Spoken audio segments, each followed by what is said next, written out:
Aí 2006 foi um ano muito legal, foi um ano que eu tive a oportunidade de ir para uma equipe espanhola com um contrato mais longo, e a equipe tinha duas bases, tinha uma base em Santander, na Espanha, que era uma base muito legal, uma base em Bérgamo, na Itália. Tínhamos 12 bicicletas por cabeça, eu tinha 12 bicicletas, eu tinha 5 na Itália e tinha 5 na Espanha e mais 2 em casa, então eu tinha um potencial de treinamento, viajar sem bicicleta, viajava só com a mala, as bicicletas estavam sempre esperando com a estrutura terrestre que tinha dos caminhões que faziam a Europa inteira, e foi uma equipe muito legal. Foi um ano que eu não tive vitória, 2006, foi um ano bastante complicado, fiquei bem doente com gripe, sinusite, tive alguns tombos, foi um ano meio assim para passar a página e não lembrar muito dele. Já 2007 foi um ano muito importante, a Júlia estava grávida, eu fui fazer a prova em Portugal, volta de Portugal. Foi uma volta que eu pensei muito que eu tinha que me preparar demais, que era uma volta muito dura, muito quente e que tinham várias provas muito importantes até o final da temporada e que a volta de Portugal tinha que ser um trampolim para terminar a temporada bem. Então eu fazia na volta de Portugal aquilo que eu via muitas vezes o Eric Zabel fazendo nas outras provas. Eu terminava a etapa de 160, 150 quilômetros, pegava a bicicleta e ia para o hotel de bike, não ia de carro ou com o ônibus da equipe, com o motorhome da equipe. Então, após a etapa, eu fazia mais 40, 60 quilômetros, muitas vezes atrás do carro a 70 por hora, para dar ritmo nas pernas, depois de ter feito 4 horas de prova já, com 46, 47 de média. Aí, chegando de Portugal na Itália, eu tinha 4 dias para ficar em casa e tinha essa previsão da minha filha nascer no final do mês. Isso era dia 12, 13 de agosto, 13 de agosto. E aí a Júlia entrou em trabalho de parto justamente nesses dias em que eu estava ali, meu Deus, eu tenho viagem daqui 3 dias, como é que faz, como é que vai? Pum, nasceu a Aurora, dia 15 de agosto. A gente teve, assim, esses 4 dias com alguns amigos que estavam ali já esperando. Foi uma época que eu tomei muito vinho, comi muito pão, queijo, me alimentei mal pra caramba, não treinei. Esses 4 dias eu não relei na bicicleta. E os meus diretores esportivos nem imaginavam isso. No dia que eu tirei a Júlia e a Aurora do hospital, era 11 horas da manhã do dia 16 e o meu voo era a 1 da tarde, Veneza, Hamburgo, para a Alemanha. E eu fui para Hamburgo inchado de ter vindo de uma competição tão importante quanto Portugal, não ter pedalado 4 dias, isso incha muito o corpo porque você está muito cansado, está muito estressado da atividade, é importante você pedalar. E em vez de pedalar, eu estava lá cuidando tanto da Júlia quanto da Aurora, tomando vinho com alguns amigos para comemorar, comendo fora de hora, fazendo umas coisas que não era para ser feito. Mas no fim tudo isso acabou sendo bom, porque eu acho que deu uma recarregada em toda aquela performance de treinamento que eu tinha feito em Portugal. Eu acho que foi bom dar essa pisada no freio de bicicleta e mudar um pouco o foco. E foi a melhor coisa da minha vida. Foi um momento especial, marcante, mágico para mim, que me levaram a viajar para Hamburgo com a mentalidade de que eu tinha que voltar com alguma coisa de bom para casa. Porque eu estava indo passar 10 dias fora de casa, tendo acabado de nascer a minha filha. Muita gente nessa hora pede licença e fica em casa por 6, 7, 8, 10 dias e eu não tinha essa chance, porque era um ano importante para mim, era um ano de vencimento de contrato com a equipe Saunier Duval e essa clássica de Hamburgo foi muito legal, porém muito difícil, é uma prova muito plana também, mas o pelotão anda muito rápido e eu senti o carburador cheio o tempo todo, assim, a bike não andava, eu não andava, um sofrimento para andar junto com o pessoal ali, pau. E a hora que passou dos 180 para os 200 km de prova, que era para quase estar começando a apagar a vela, eu comecei a me sentir bem. Pô, as pernas virando legal, o pelotão andando rápido, eu pá, no meio, concentradinho, legal, viajando rápido e tal. A prova chegou uma fuga, eu sprintei, fiz acho que 12º, 15º, mas eu terminei com a sensação de que, nossa senhora, daqui 2 dias larga o Eneco Tour, é a prova mais importante para os velocistas. É uma prova muito legal e eu estou muito bem. Eu senti que deu uma limpada assim essa prova, foi muito bom. Esses dias que eu fiquei em casa foi maravilhoso porque me carregou de energia. Vamos para o Eneco Tour.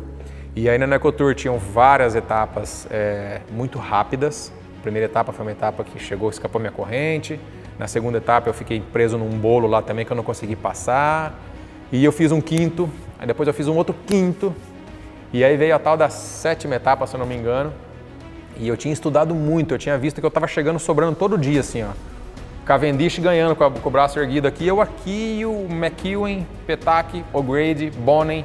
Para quem entende um pouco do ciclismo dessa época, esses nomes que eu falei vão ecoar de uma forma interessante. São os melhores atletas que a gente já viu sprintando nesse mundo da bicicleta, na história da bicicleta.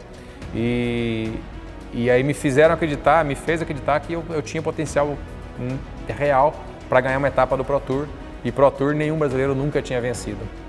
E aí depois desses resultados, um quinto lugar, um outro quinto lugar, teve essa etapa que eu sabia que eu tinha essa chance de vencer. Eu vi que todos os dias a gente chegava numa curva e virava para a reta de chegada com 300 metros, a bicicleta chegava sem marcha já. Isso quer dizer que a gente chegava como se fosse no carro com a quinta, sexta marcha e não tem mais motor para virar porque já deu aquela marcha, tem que ter mais uma outra para adquirir um pouco mais de velocidade. A gente estava falando de 53 dentes na frente e 11 atrás. Isso quer dizer que em 300, 400 metros a gente adquiria quase 70 por hora de velocidade, mesmo arrancando a 35, 40 para chegar no final da reta lá.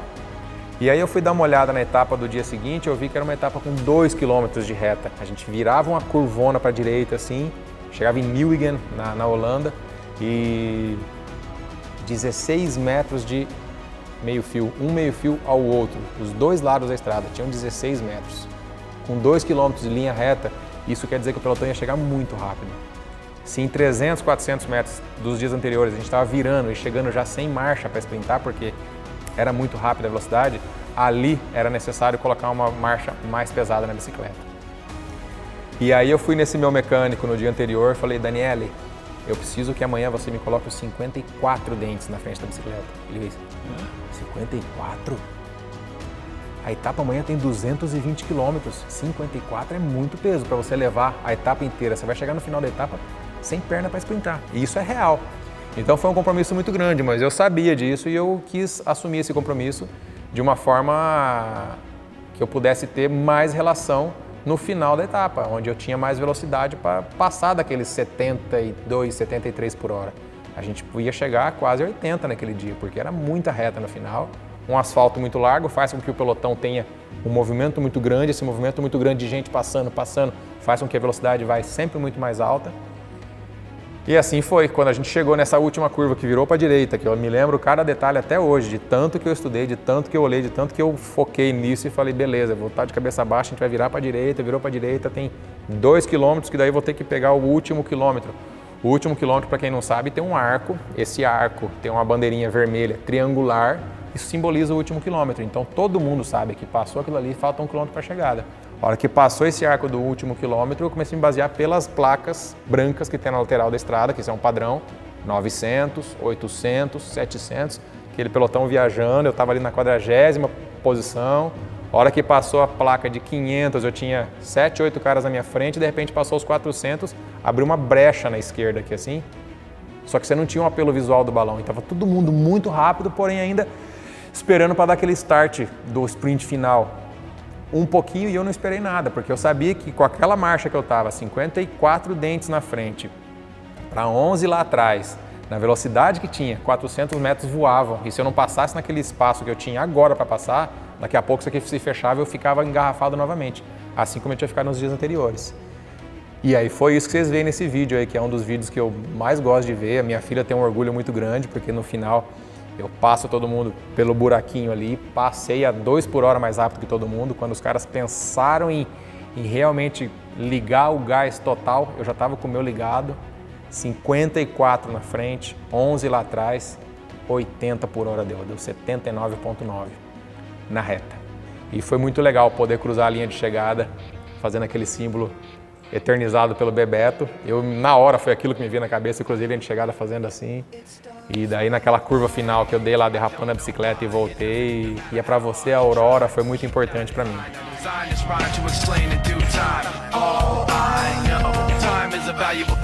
Watch it fly by as the pendulum swings. Watch it count down to the end of the day. The clock takes life away. It's so unreal. Didn't look out below. Watch the time go right out the window. Trying to hold on to didn't even know I wasted it all just to watch you go. I kept everything inside and even though I tried, it all fell apart. What it meant to be will eventually be a memory of a time I tried so hard and got so far.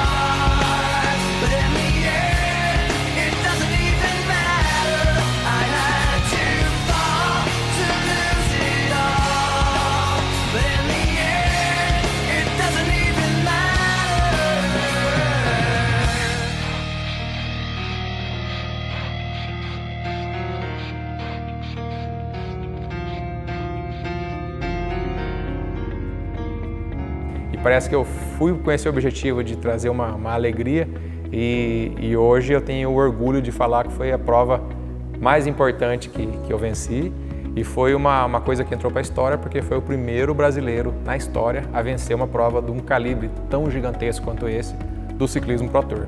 E para mim isso aí é um motivo de muito orgulho. Olhar para tudo quanto é canto que eu olho, em todos os lugares onde eu vou para palestra, ou que eu vou para alguns eventos que eu sou convidado, ou para casa de amigos, ou na minha casa, ou na loja. Todo lugar que eu olho tem essa foto. Bração erguido, coisa mais linda do mundo. Cavendish de um lado, Tom Boonen do outro, aquela galera toda ali atrás. Para mim isso é muito importante. E dá muito orgulho de olhar para trás e ver isso daí.